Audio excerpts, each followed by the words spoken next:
that recording, and then I'm going to share my screen. Before I do that, just to reiterate what Mr. Weber said, my name is Matt Gillaspie from Piper Sandler in Des Moines. We are the financial advisor to the school district. I have worked with the school district for about 25 years on these types of things. The district has had bonds in the past, borrowing from various sources, sales tax, PEPAL, et cetera. And so we've worked with the district through that. To speak to the number of schools that we work with, just to confirm that we do this all the time. Hopefully I'll cover any kind of question you might have, but if you do have questions at the end, I will hopefully know the answer. But just as an example, there are 30 school districts voting in November in Iowa for general obligation bonds. You're one of the 30. And of those 30 schools, 29 of them are working with Piper Sandler, the company that I work with. And of those 29, 19 of them are working specifically with me. There are other people in my office that do work with schools and cities and counties. I personally just work with school districts around the state. So hopefully, again, I can answer any kind of question you have. Sort of like Mr. Weber in the beginning, he said this is not a vote yes or vote no discussion tonight. I do not have a preference because I don't live in your community. I don't own property and I don't pay taxes in your community. So everything that I'm going to discuss tonight with those of you in attendance is really intended to just provide you with factual information, information then that you can use to make a good judgment, which may be vote yes, it may be vote no from your prerogative, but at least hopefully you're voting your conscience in the knowing true facts. So that's what this discussion is about. If you hold on just a second, I'm going to share my screen. And this will be a little bit difficult to see, probably depending on how far you are. I'm trying to blow this up as much as I can, enlarge it. There's a couple sections on this screen, and I will scroll around to those. But what this worksheet here is showing you is what does a $2.42 tax levy really mean to somebody that owns property? It's actually pretty simple, but many people, I would say most people, don't actually understand how it works, even though it's not that complicated. You don't really need to know. You just get a bill, and you may not like the bill, but you pay the bill and move on with your life. But when we start talking about a bond issue for, in this case, a school district or school building, or a fire station or roads or whatever it might be, then people start to get a little bit more interested. And what we find is that many people, unfortunately, don't understand, and they start to miscommunicate throughout the community. Sometimes that's innocent and that they just don't understand, they don't know. Sometimes it's not so innocent, that they maybe are intentionally trying to persuade people by giving them false information. So this worksheet is intended to stop that from happening, hopefully, because there is a way to calculate it. It's quite simple. It's actually even simpler, more simple than what I'm going to explain to you. I'll explain that easier way at the end here. But this is broken out, as you see. There's residential property, we have commercial property, and then agricultural land. There are other classes of property as well, such as railroad, industrial property, etc. But generally speaking, human beings, people that actually get to vote, are most closely associated with residential, commercial, and agricultural property. So that's what we're kind of limiting this discussion to tonight. If the tax levy rate increases by $2.42, and it may be $2.44, it might be $2.39 in the end, it'll be very close to this number, and any difference would be really very minimal, something that you wouldn't really notice. So we're just making the calculation off of $2.42. And first, I would say that if you have a house, if you own a house, and I'm going to use $100,000, at least in my initial example, because it makes doing the math a little bit simpler. But if you had a house that was assessed for $100,000, I think many people would assume that a $2.42 increase in taxes, because it's based off of $1,000 increments, would be $2.42 times 100, $100,000 house would be $242. And while that definitely makes sense and does seem very logical, it is not correct, because the tax is applied to the taxable value of the property, not the assessed value nor the market value. So we need to understand, how do we get from the assessed value, whether we're talking about residential, commercial, or agricultural, how do we get from that to the taxable value? And that's what this worksheet is showing. So if you can follow along, if you can see it, and I'll just try to explain it verbally in case you can't see it, but that $100,000 home, and remember, that's what the county assessor says that home is worth. You may own that home, and you may think that house is worth 110,000, or you may know it's really probably only worth 89,000. It does not matter what you think your property is worth. It matters what the county assessor says that it's worth. Whether the county is right or wrong, the basis for calculating your taxes begins with what the county says. So that $100,000 home will have something called rollback applied to it. And for the current fiscal year, we don't know what next year's rollback percentages will be. They won't be released by the state until late November or early December, which is, of course, after your election. So we're just using the currently known figures, and that would be 46.3428%. So if you own a $100,000 home, you're paying taxes on 46.3% of it. And this doesn't matter if you own a home in Lamar's or if you own a home in Urbandale, where I live. It's the same calculation everywhere in the state. So that $100,000 home is reduced for tax purposes to 46.3% of its assessed value.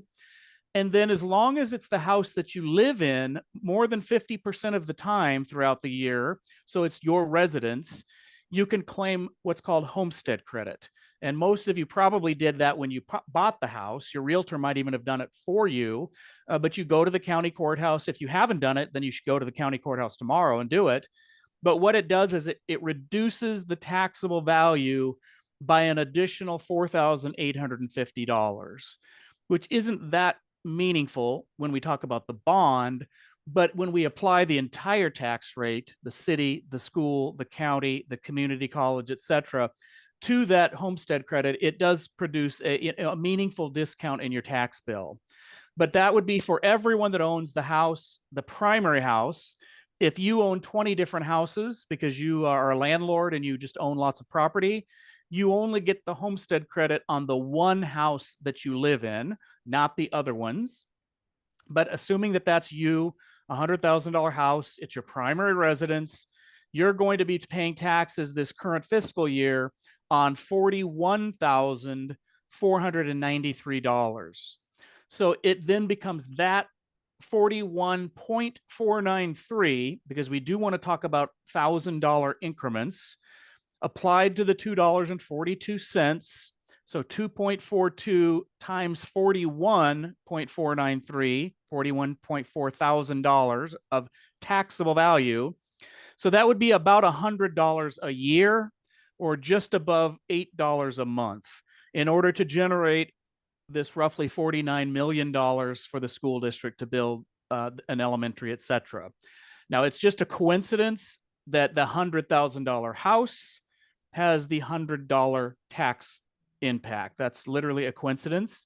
If you own a $250,000 house, then that would be about $268 a year, or about $22 a month. So the purpose of this worksheet is not to suggest that this $100 increase is not very much money, or that it's not that much money, so you should just accept it and vote yes. That's not the purpose, because $100 is a lot of money to some people, and I would never, question that.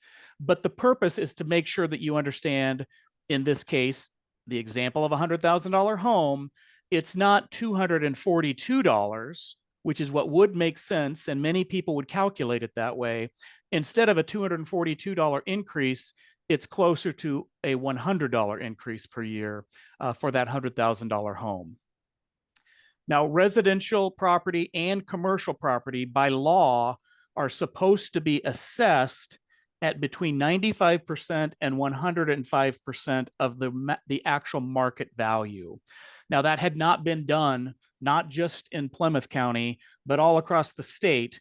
And so that's why you got a letter last year in the mail that said your value of your property had increased significantly, because the state required every county assessor to bring those values up to par, basically back up to where they should be by law.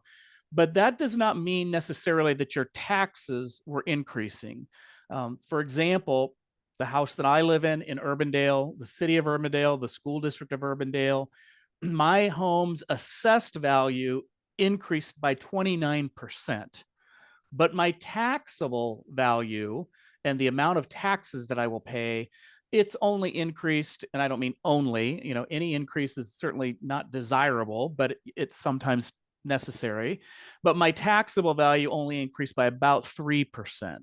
So for those of you that are really frightened about that letter and the value of your home or your ag land going up very significantly, it is this rollback percentage that was adjusted, and it must be adjusted by law. It's not just that somebody in Des Moines decided to do it, or somebody, made up a calculation. The law dictates how this works. So the rollback had to be adjusted to assure that no one class of property, meaning residential versus commercial, or residential versus ag, or ag versus commercial, et cetera, no one class of property can outpace the growth rate in another by more than 3% on average across the state. That's what the rollback is doing. Now, if you own commercial property, you'll see in a little bit on a different part of this worksheet that you are actually the one paying the major burden. It's not the ag landowner, and it's not the residential property owner. And I'll show you that in just a minute if you don't believe it. But before we go to that discussion, for those people that own commercial property, you might have to add two numbers together. If you have commercial property that is assessed at more than $150,000, the legislature a year ago decided to give commercial property owners a little bit of a tax break, which was very needed. It was a good thing. In my opinion, it probably wasn't enough, but at least it was something. They allowed the first $150,000 of commercial property to receive that more favorable residential rollback percentage. So the first $150,000, that would apply to Blue Bunny, of course, but of course the Blue Bunny property is worth, multi-millions and millions of dollars. So that first little discount on the 150,000 is pretty much meaningless to Blue Bunny. But if you're the flower shop owner, or the barber shop owner, or the gas station, or whatever that you may be as a commercial property owner, your entire commercial property may not be even assessed at more than 150,000. So you immediately, when the legislature made that change, went from paying taxes on 90% of the value of the property to this current year 46.34%. So a very significant tax break for those small business owners, which is what the intention was. But if you have a property that's worth more than 150,000, for example, Wells Fargo, or excuse me, Wells Blue Bunny, you still get the 150,000, but then anything above that still is taxed at 90% of the assessed value. So in this example that you see here, let's just say that you own a building that is assessed at $175,000. The first 150 would get that 46% rollback, but then the next 25,000 would be paying taxes on 90% of it. And then you'd have to add those two results together to get the equivalent of the $175,000 property. So for that $150,000 building that's paying taxes at 46%, their taxable value is $69,514. So that's the amount that is actually being taxed by the levy. Of course, there is no homestead credit. You may think that you live there because you're there at your business all the time, but it is not really your house. So you don't get a homestead credit. And you actually are paying taxes on that 69.514 amount. So 69.514 times this $2.42 increase would be about $168 per year, or around $14 a month, more than what you've been accustomed to paying in recent years, in order to generate $49 million ish for the school district to spend on the construction of the facility. And then we get to the ag land. And this is where there's a much bigger difference and a much more misunderstood difference between market value and ultimately the taxable value. So what you see here is the assessed value of 1 acre of agricultural land in Lucas County and O'Brien County, even though that's not your school district, but that's just showing you what the lowest value in the state and the highest value in the state is. And then within Plymouth County, across the entire county, so the average maybe is actually in Hinton, I don't know, it could be in Lamar's, but this is just showing you the average across the county. The assessed value, $2,115, not $8,000 or $15,000 or $20,000, whatever the market value might be. The market value plays no role at all in agricultural land taxation. That's very, very important to understand, because many people don't understand that, and they calculate or misunderstand the tax impact as though it might apply to the market value, the true value of that property. And that is not true. So even the taxable value, though, does receive rollback. And in this current year, if you own 1 acre of ag land, and again, it doesn't matter if you're in Plymouth County, Lucas County, O'Brien County, Polk County, it doesn't matter, you'll pay taxes on 71.837% of that assessed value. So that means that 1 acre of average land in Plymouth County, it will be taxed this year at $1,519. So because we're trying to break these things down into $1,000 increments, that is 1.519 times the $2.42, which is a per $1,000 basis. So that would be about $3.67 per year per acre increase, or just a little bit over 30 cents per month per acre, in order, again, to generate $49 million. So I'll go down, then scroll down to the bottom of this page, where we see some different comparisons. And these will probably surprise most of you, but they're very important to understand. So first of all, this is just showing you this larger rectangle, just some different examples of acreages that a person might own. Of course, there are some people that own less than 40 acres, and there are definitely people that own more than 2,000 acres. But this table is intended to try to include the majority of the average person. There are people that live up in Grundy County that own 25,000 acres of land. Personally, not too worried about when Grundy Center has a bond issue and that person being able to pay their bill. They own 25,000 acres of land. Most of you, if you are an ag landowner, probably own somewhere between 300 and 1,000 acres-ish, some a little bit more probably. But just as an example, I just highlighted here 320 acres. If you owned 320 acres, and this is assuming it's the average land within the county, so you're paying $3.67 per acre, the bond issue would cost you about $1,100 more per year than what you've been paying in the past to generate this $49 million. But that person, maybe you, who looks at that and says, wait, I'm paying $1,100, but this person that's up here, Matt, that you were talking about, they're only paying $100. So how could that possibly be fair? Well, I would actually argue it isn't fair, but it's not fair in the opposite direction you think, because this person owns $100,000 of asset, that's their house, and they pay $100 roughly. This person that owns 320 acres, well, they own about $4 million of asset. That's the land. And they're paying $1,100. So when you look at it from the value of the asset the person owns, you will see that it is actually the commercial property owner that is paying the more significant burden. And again, we'll look at that in just a second. This skinny table at the bottom, this is showing you how not to do the calculation. And I said earlier, we do not use the market value.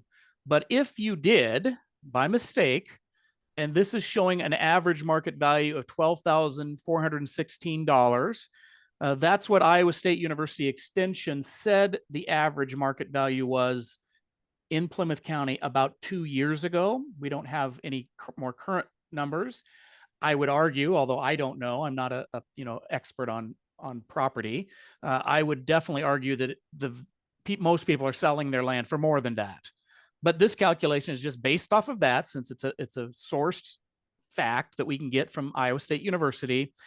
If you owned 1 acre of land that was $12,416 market value, and you divided that by 1,000, so you got 12.412, multiplied that times that $2.42 per $1,000 increment, you'd come up with about $30 per acre increase. And if you own 320 acres, which again is just my example, that would mean that your tax bill would be increasing by around $9,600 a year if the bond issue were to pass. That is very significant, obviously. And if I was that person, and if that was true, I would probably be voting no myself. But that's not true. That is the wrong way to calculate it, because that threw out the window the idea that we do not use market value, and there is rollback applied to ag land. So the real number for that same 320 acres is about $1,100 a year, not $9,600. So if you hear somebody in the community, your neighbor, your friend, your dad, your grandmother, whoever, that's talking about the bond issue is going to cost me $10,000, $15,000, $20,000 a year more, there's a really, really good chance that that person does not know what they're talking about, either because they just don't understand it, or maybe they're intentionally trying to mislead people. I don't know. But you would have to own, you can see up in this table, for your taxes to go up $7,000, you'd have to own 2,000 acres. So for it to really go up 9,000, you'd have to own, another 700 acres or so, close to 3,000 acres of property. And some of you do own that. But again, you own 3,000 acres of land. It's very, very valuable. And yeah, I get it. You're not going to go out and sell the land just to pay more taxes, but neither is the person that owns the $100,000 house. Neither is the person that owns the $150,000 commercial property. So when we look then at these two tables, or two boxes on the right side of the page, we see a more accurate apples to apples comparison. And I realize that most common people do not own $1 million in residential property, but I just use that number again as the example to compare these three types of property. If you owned $1 million of residential property, your taxes would go up by about $1,100 a year because of this bond. If you owned $1 million in commercial property, your taxes would go up a little over $2,000 a year. If you own $1 million of average ag land that is within the school district's boundaries, your taxes are going to go up just shy of $300. These numbers also, by the way, do not include the more significant homestead credit that if you're 65 years or older, you can also claim, family farm credit, military credit. Those are other credits that you can also claim if you qualify that would bring your tax burden even lower than what this worksheet shows. This worksheet is basing it only on the homestead credit that everyone can get, so that the worksheet is more accurate on a more generic basis. If you instead wanted to look at it from the opposite direction, not I own $1 million of property, but how much property would I have to own in order for my tax bill to increase by $500 because of this $2.42 increase? You would have to own residential property that was valued around $450,000.